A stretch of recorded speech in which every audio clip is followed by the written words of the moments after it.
부산에 가면 제 신대원 동기인 최봉락 목사님이 섬기는 교회가 있습니다.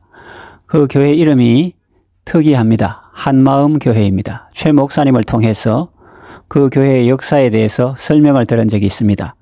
목사님이 부임하시기 전에 그 교회는 어떤 이유로 교회가 나누어져 있었는데 목사님이 부임한 후 성도들과 기도하면서 그 나누어진 교회와 다시 하나가 되었고 그래서 교회 이름을 한마음 교회로 정했다는 것입니다. 저는 그 말을 들을 때 우리 시대에 참 귀하고 아름다운 교회의 모습이라고 생각했습니다. 교회의 본질은 거룩함이고 교회의 능력은 하나됨입니다. 교회가 거룩함을 추구한다고 하면서 서로 하나가 되지 못하고 다투면 덕스럽지 못합니다. 그런가 하면 성도들이 서로 단합해서 똘똘 뭉쳐 있다고 해도 거룩함을 상실했다면 더 이상 교회라고 할 수 없습니다.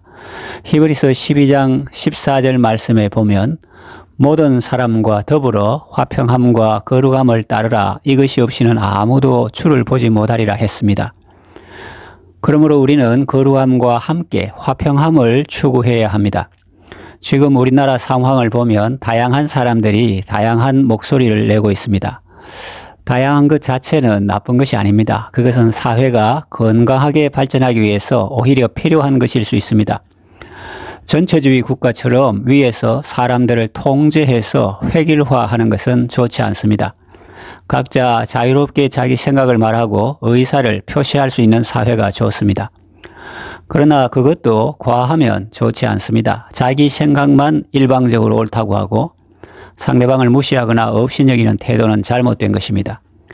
자기 주장만 일방적으로 관철하려 하고 거기에 반대하는 사람은 억압해서 이 땅에 발도 붙이지 못하게 하려는 그런 행동은 잘못된 것입니다. 그러나 우리 사회에는 양극화 현상이 있어서 우리를 안타깝게 하고 있습니다. 정치를 보나 경제를 보나 사회를 보나 문화를 보나 극과 극이 서로 대립하고 있습니다. 서로 마음을 모아서 미래를 향하여 나아가도 모자랄 판에 서로 대립하고 공격하는데 에너지를 낭비하고 또 그 혼란을 수습하는데도 비용이 많이 드니 얼마나 손해가 큽니까? 국가가 발전하고 앞으로 나아가야 하는데 이렇게 되면 더 이상 나아가지 못하고 정체되고 후퇴할 수밖에 없을 것입니다. 가정도 그렇습니다. 부부가 서로 사랑하고 또 자녀를 사랑하고 자녀는 부모를 공경하면 그 가정은 행복하고 소망이 있습니다. 그러나 부부가 늘 다투고 부모가 자녀를 사랑하지 못하고 자녀가 부모를 공경하지 않으면 그 가정은 어떻게 될까요? 전혀 행복하지 않을 것입니다. 파괴되고 무너질 것입니다.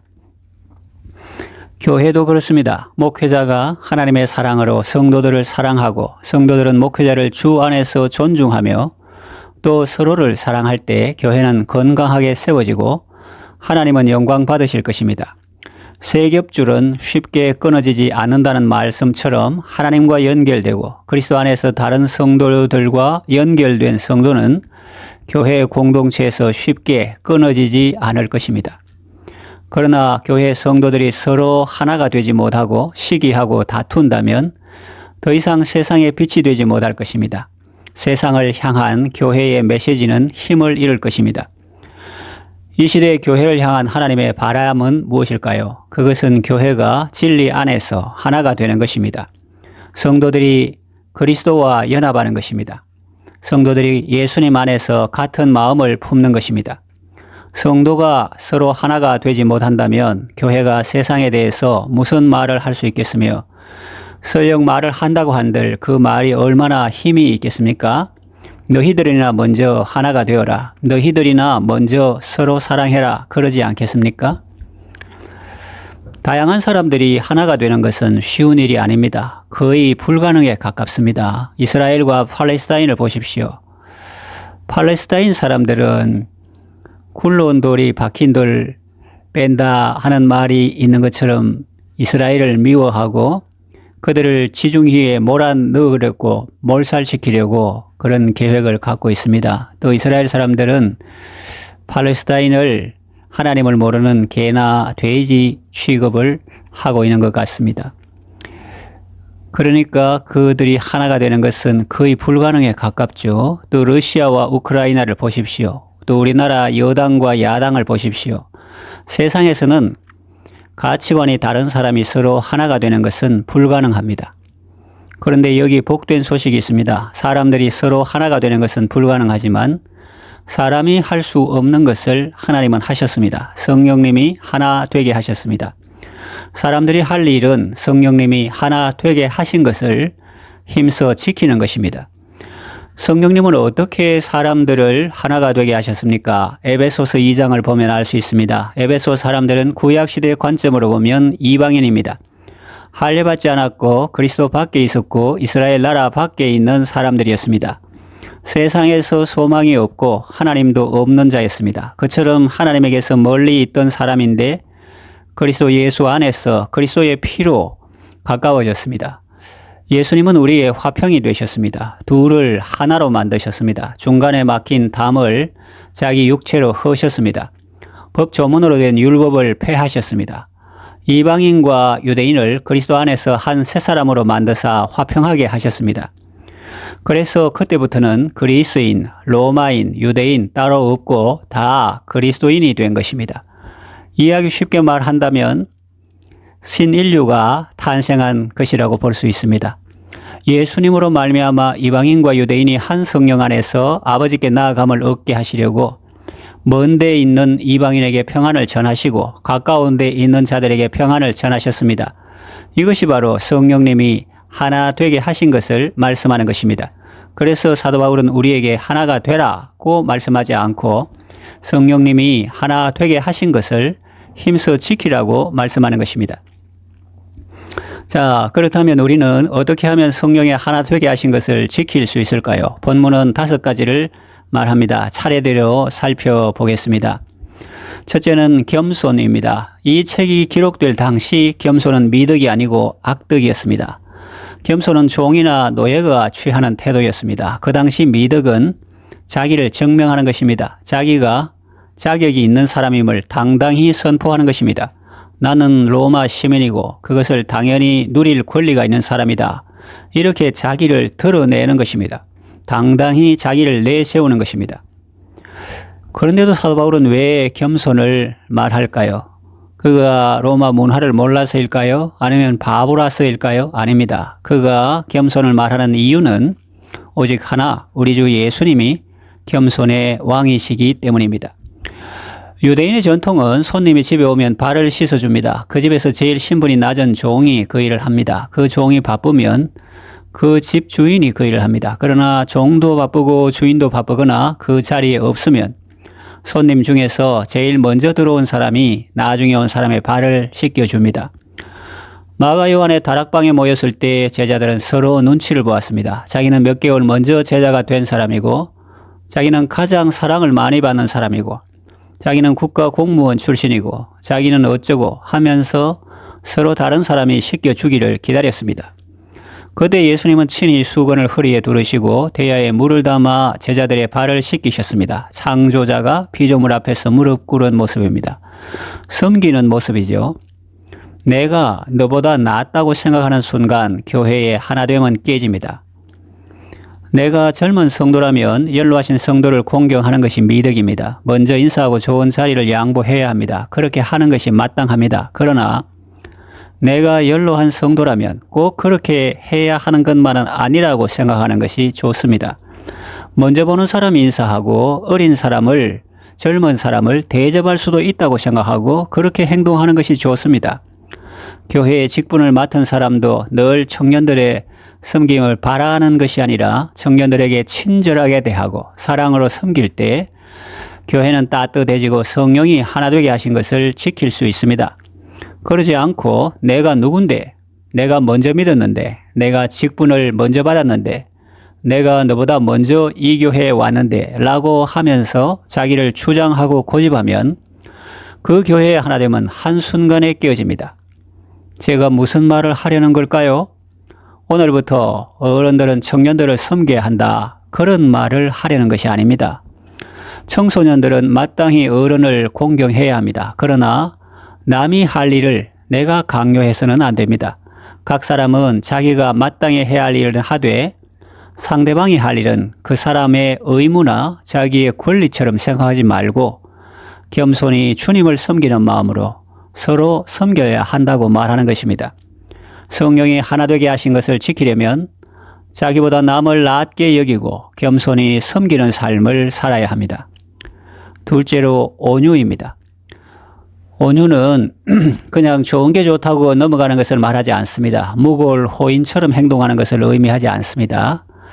야생 동물이 길든 것을 말합니다. 야생의 맹수 사자는 먹이를 사냥할 때 사냥감이 자기보다 덩치가 큰 동물이라도 그 동물의 목에 매달려 그 강한 송곳 같은 이빨로 그 짐승의 숨통을 끊습니다. 그런데 놀라운 것은 자기 새끼를 옮길 때 그 동일한 이빨을 사용한다는 것입니다. 그래도 그 새끼는 전혀 다치지 않죠. 온유는 힘이 없는 것을 의미하지 않습니다. 힘이 있지만 그 힘을 절제하는 것입니다. 힘을 써야 할 때 쓰고 안 써야 할 때는 안 쓰는 것입니다. 아무 때나 자기 지위를 내세우고 아무 데서나 자기 경력을 내세우고 아무 사람에게나 자기 힘을 쓰려고 하는 사람은 교회의 하나됨을 깨뜨리는 사람입니다. 셋째로 오래 참음입니다. 이것은 억지로 꾹 참고 있는 것을 의미하지 않습니다. 확고부동한 것을 의미합니다. 확고부동하지 않고 흔들리면 공동체가 와해됩니다. 카타콤의 비밀 통로를 로마 관원에게 알려준 사람은 자신의 연약함 때문에 공동체를 무너지게 했습니다. 하나님은 심지가 견고한 자를 평강으로 지키십니다. 이사야 26장 3절에서 4절 보면 주께서 심지가 견고한 자를 평강하도록 지키시리니 이는 그가 주를 신뢰함이니이다. 너희는 여호와를 영원히 신뢰하라. 주 여호와는 영원한 반석이시미로다 했습니다. 또 히브리서 3장 14절에 보면 우리가 시작할 때 확실한 것을 끝까지 견고히 잡고 있으면 그리스도와 함께 참여한 자가 되리라고 말씀합니다. 그리고 이 오래 참음은 또 상대방의 때를 기다려주는 것입니다. 상대방을 억지로 나의 때에 맞추려는 것이 아니라 그에게 하나님의 때가 있는데 그때까지 참고 기다리며 한결같은 사랑으로 함께하는 것입니다. 넷째로 사랑입니다. 구약 성경은 아시다시피 히브리어로 기록되어 있죠. 그것을 헬라어로 번역했는데 번역할 때 70명이 참여했다고 해서 70인역본이라고 합니다. 번역할 때 애로사항이 있었습니다. 구약 성경에 나오는 하나님의 사랑을 헬라어로 어떻게 번역할까 하는 문제였습니다.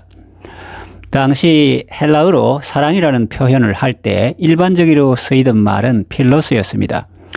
우리는 이 단어를 동료 간의 사랑을 표현하는 단어로 알고 있습니다. 그러나 당시 이 단어가 사용된 용례를 조사해 보면 동료 간에만 국한되어 사용된 것이 아니라 보편적으로 널리 쓰였다는 것을 알 수 있습니다.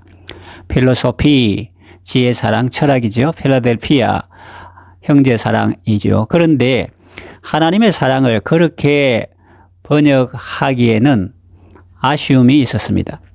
하나님의 사랑은 세상에서 일반적으로 말하는 사랑과 다른 점이 있었기 때문입니다.